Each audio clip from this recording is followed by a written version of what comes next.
여러분 안녕하십니까? 포항 MBC 뉴스투데이입니다. 수능일인 오늘 대구와 경북은 수능 한파 없이 맑은 날씨가 예상됩니다.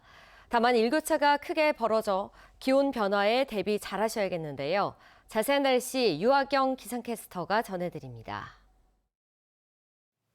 오늘은 2026학년도 대학 수학능력시험일입니다. 다행히 오늘 수능 한파 없이 맑겠고요. 아침 안개와 더불어 큰 일교차만 유의하시면 되겠습니다.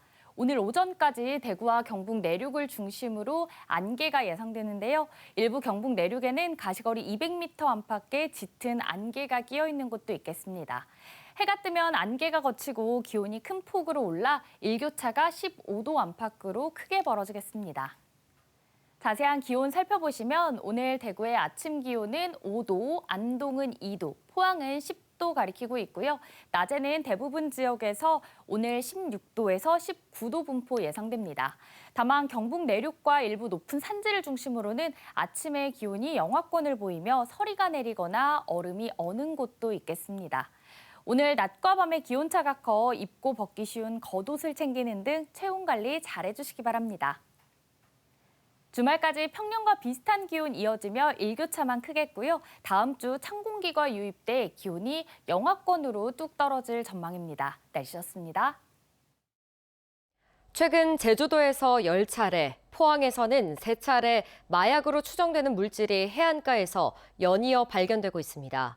모두 중국산 차봉지에 담겨져 단단히 밀폐된 상태였는데요. 해경은 이 같은 물건을 발견하면 뜯거나 만지지 말고 즉시 신고해 줄 것을 당부했습니다. 김기영 기자가 보도합니다. 포항시 북구 흥해읍 오도리, 경찰 탐지견이 해안을 노가며 마약 물질을 찾고 있습니다. 포항해경, 육군, 대구세관 등 관계기관에서도 100여 명이 나서 해양 쓰레기 속에 섞여 있을지 모를 마약 봉지를 찾고 있습니다. 드론까지 투입해 영덕 방향으로 10km를 이동하며 해안 곳곳을 살피고 있습니다. 포항 해변에서 발견된 마약 의심 물질은 한 달 새 벌써 3번째. 지난달 15일 포항시 남구 동해면에서 처음 발견된 데 이어 지난달 26일과 지난 7일에는 반경 20km 떨어진 북구 청하면에서 발견됐습니다. 바닷가 쓰레기를 청소하던 자원봉사자들이 발견해 경찰에 신고했습니다. 그게 만약에 저희들이 수거하지 않고 혹시 모를 학생들이나 이렇게 좀 위험에 사용될 수 있는 여건이 됐다면 정말 끔찍한 사태가 생기지 않았겠나 하는 그런 좀 우려도 있고요. 겉은 중국산 차 비닐 봉지에 쌓인 벽돌 형태였지만 안에는 신종 마약으로 추정되는 케타민 1kg이 각각 들어 있었습니다. 3kg이면 약 10만 명이 동시에 투약할 수 있는 양입니다. 앞으로도 민과 협력해서 포항시 관내, 경주시 관내 어떤 전역에 대해서 합동 수색을 해서 어떤 조기 회수할 수 있도록 조치할 예정입니다. 올 들어 제주 해안에서도 10차례 마약 추정 물질이 발견됐습니다. 해경은 마약이 중국 연안에서 쿠로시오 해류를 타고 제주도를 지나 포항까지 흘러왔거나 마약 조직이 단속을 피해 바다에 버렸을 가능성을 열어놓고 다각도로 수사하고 있습니다. MBC 뉴스 김기영입니다. 2026학년도 대학 수학능력시험이 오늘 경북 지역 74개 고사장에서도 일제히 치러집니다. 오늘 수능시험은 오전 8시 40분에 1교시 국어를 시작으로 2교시 수학, 3교시 영어 등의 순으로 오후 5시 45분까지 치러집니다. 영어 듣기 평가가 진행되는 오후 1시 5분부터 35분간 전국 모든 항공기의 이착륙이 전면 통제되며 차량들도 경적을 울리지 않도록 주의해야 합니다. 올해 경북에선 지난해보다 900여 명 늘어난 2만 800여 명의 수험생이 응시합니다. 에이펙 정상회의를 마친 경상북도가 내년 국비 확보에 집중하고 있습니다. 추경을 뺀 당초 예산 기준으로 올해보다 5천억 원 증액한 12조 3천억 원을 목표로 잡았는데요. 에이펙을 별탈 없이 치러냈다는 이점을 살려 1차 국비 12조 원 시대를 열 수 있을지 주목됩니다. 윤태호 기자가 보도합니다. 내년 국비 예산 확보를 위한 경북도의 핵심 사업은 대구 경북 신공항의 정부 지원과 북극 항로 중심지로서 영일만한 개발, 바이오와 2차 전지, 철강, 수소 산업 등입니다.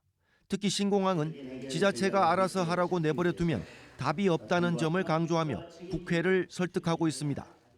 지금 건설 경기가 어려워서 돈 마련이 어렵기 때문에 지방정부에서 감당이 어렵다 이런 이야기니까 그것을 어떻게 우리 당에서 현 정부와 잘 협조해서 이사 가는데 뭐 그렇게 어려우느냐. 그 이사 비용만 좀 있으면 되는 겁니다. 여기에 에이펙 정상회의와 이재명 대통령의 국회 시정연설을 통해 주요 키워드로 등장한 AI, 인공지능을 필두로 K 콘텐츠, 안전, 지역 우대 재정 원칙 등에 주목합니다. 지역 국회의원과 협력 체계를 구축해 국회 예산 심사에 대응하기 위해 국회에 국비 확보 캠프를 차렸습니다. 최근엔 도청에서 내년 중점 추진 사업 보고회를 열고 핵심 사업과 국비 확보 전략 등을 논의했습니다. 포스트 에이펙 10대 사업은 국비 확보가 가능할 것으로 기대하고 있습니다. 에이펙 개최지가 늦게 선정된 관계로 내년도 예산으로 아직 반영되지 못한 에이펙 문화의 전당이라든지 보문단지, 리노베이션, 에이펙 퓨처스퀘어 같은 사업은 이번 국회 예산 심의 과정에서 증액 사업으로 반영할 계획입니다. 여대 야소 전국에서 이철우 지사가 국민의힘 소속 단체장이어서 국비 확보가 순탄치만은 않을 거란 관측이 나오는 가운데 경북이 추경을 뺀 당초 예산 기준으로 국비 12조 원 시대를 열 수 있을지 주목됩니다. MBC 뉴스 윤태호입니다. 에이펙 정상회의를 계기로 국립경주박물관에서 모인 신라 금관 6점을 계속 경주에서 전시해야 한다는 경주 시민들의 요구가 커지고 있습니다. 경주의 한 시민이 최근 지역 온라인 커뮤니티에 신라 금관은 경주에 있어야 합니다라는 제목의 글을 올려 서명 참여를 유도하고 있으며 구글 폼을 통한 서명 참여가 확산되면서 동참 인원이 늘고 있습니다. 신라 금관 6점이 한자리에 모인 것은 104년 만에 처음으로 금령총 황남대총에서 발견된 금관은 국립중앙박물관, 금관총, 교동, 천마총에서 발견된 금관은 국립경주박물관, 서봉총 금관은 국립청주박물관이 소장하고 있습니다. 금값이 치솟고 거래가 활발한 틈을 타 골드바를 이용한 보이스피싱 범죄가 잇따르고 있습니다. 큰 액수를 손쉽게 주고받을 수 있고 대포 통장 없이도 현금화할 수 있다는 점을 노린 걸로 보입니다. 손은민 기자입니다. 경북 경산에 사는 60대 여성은 지난 9월 보이스피싱범에 속아 금 거래소를 찾았습니다. 카드 배송원인 척 새 카드가 발급됐다며 접근해 악성 앱을 깔도록 한 게 시작이었습니다. 휴대전화를 원격 조종하며 피해자에게 수억 원의 자산이 있다는 걸 파악한 피싱범은 이번엔 금융감독원과 검찰을 사칭해 범죄에 연루됐다며 압박했습니다. 그리고는 계좌에 있는 돈을 모두 금으로 바꿔 가져오라고 유인했습니다.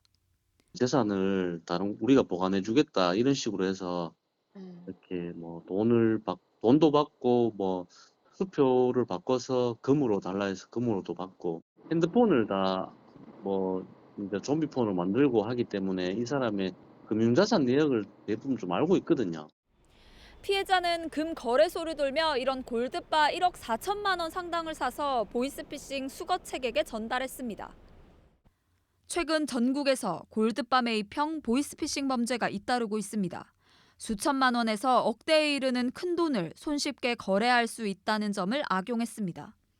현금화하는데 대포 통장과 같은 계좌가 필요 없어 돈이 묶일 위험이 없고 수사기관의 추적도 피하기 쉬운 점을 노렸습니다.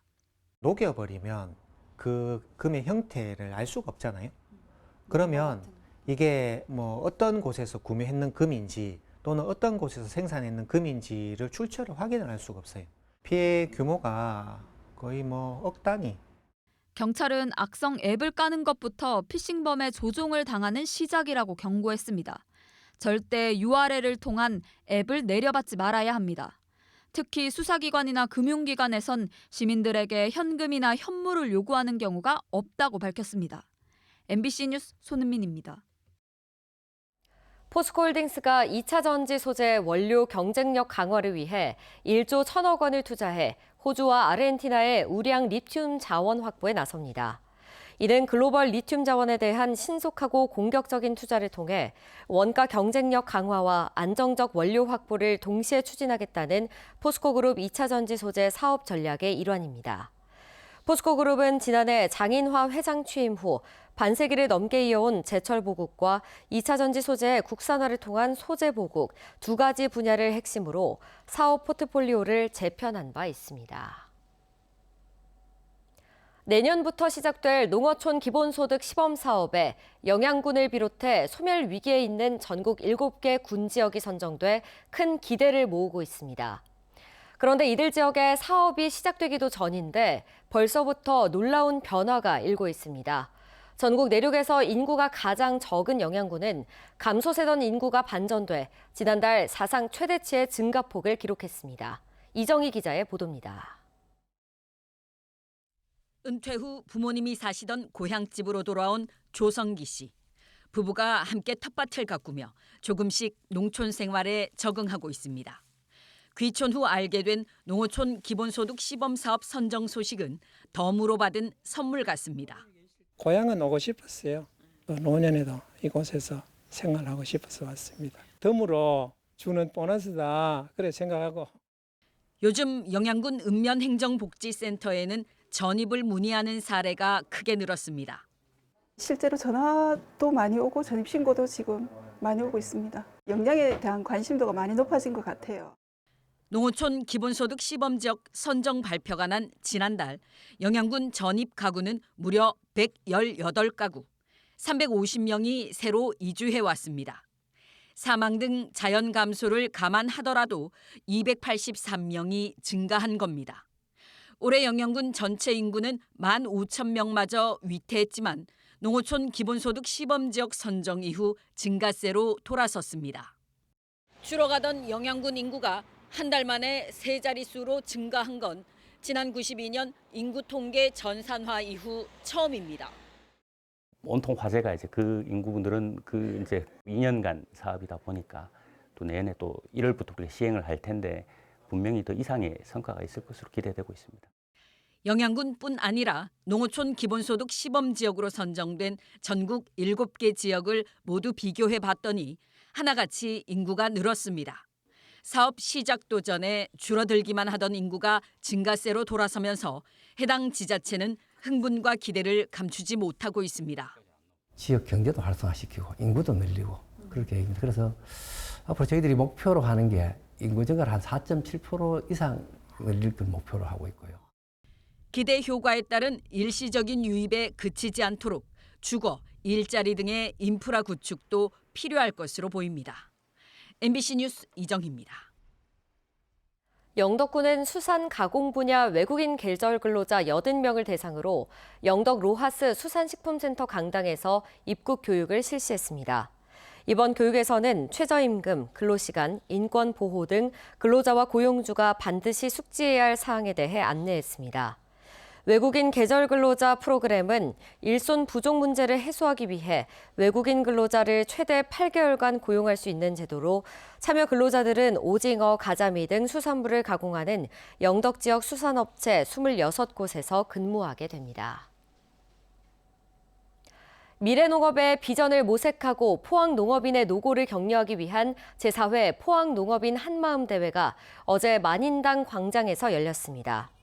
농업인 1000여 명이 참석한 가운데 열린 행사에서는 농업인의 날 유공표창, 명랑운동회, 농특산물 홍보 직판장 등이 마련됐습니다.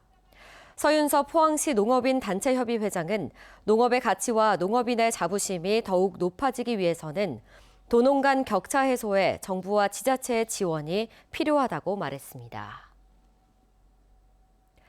노랗게 물든 은행나무들이 경주의 가을을 황금빛으로 물들이고 있습니다.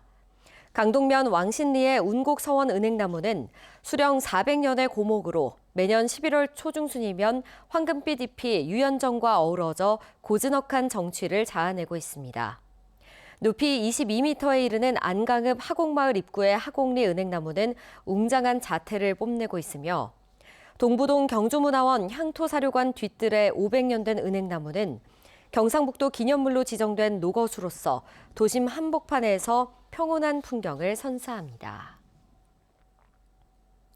경상북도는 다자녀 농어가를 대상으로 농어촌 진흥기금 이자 감면을 추진합니다. 농어촌 진흥기금 상환 대상자 가운데 미성년 자녀 1명 이상을 포함해 2자녀 가구일 경우 0.7%, 3자녀 이상은 0.5%의 우대금리를 적용합니다.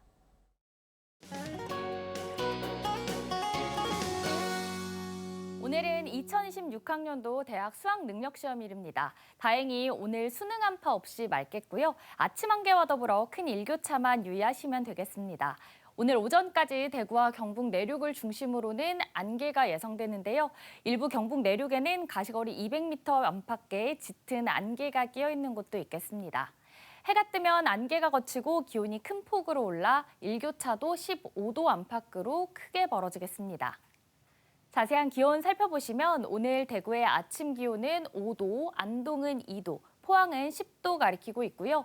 경북 내륙과 일부 산지를 중심으로는 영하권을 보이며 서리가 내리거나 얼음이 어는 곳도 있겠습니다. 오늘 낮 기온은 대부분 지역에서 16도에서 19도 분포 보이겠고요. 오늘 낮과 밤 기온차가 커 입고 벗기 쉬운 겉옷을 챙기는 등 체온 관리 잘해주시기 바랍니다. 위성 영상입니다. 오늘 전국적으로 중국 북부지방에서 서해상으로 확장하는 고기압의 영향을 받겠습니다. 자세한 지역별 날씨 보시면 오늘 우리 지역 맑겠고요. 미세먼지는 보통 수준 예상됩니다. 바다의 물결은 0.5m에서 최고 1m로 잔잔하게 일겠습니다. 오늘 아침 대구의 기온 5도, 고령은 3도 가리키고 있고요. 낮에는 대구 18도, 고령은 19도 예상됩니다. 안동의 현재 기온은 2도, 봉화는 오늘 영하 2도로 조금 쌀쌀한데요. 낮에는 안동 17도, 봉화는 16도까지 올라 일교차가 크겠습니다. 포항의 현재 기온은 10도로 시작해 낮에는 19도 전망됩니다. 주말까지 평년과 비슷한 기온이 이어지며 일교차만 크겠고요. 다음 주 찬 공기가 유입돼 기온이 영하권으로 뚝 떨어질 전망입니다. 날씨였습니다. 이상으로 포항 MBC 뉴스투데이 마칩니다. 시청해주신 여러분 고맙습니다.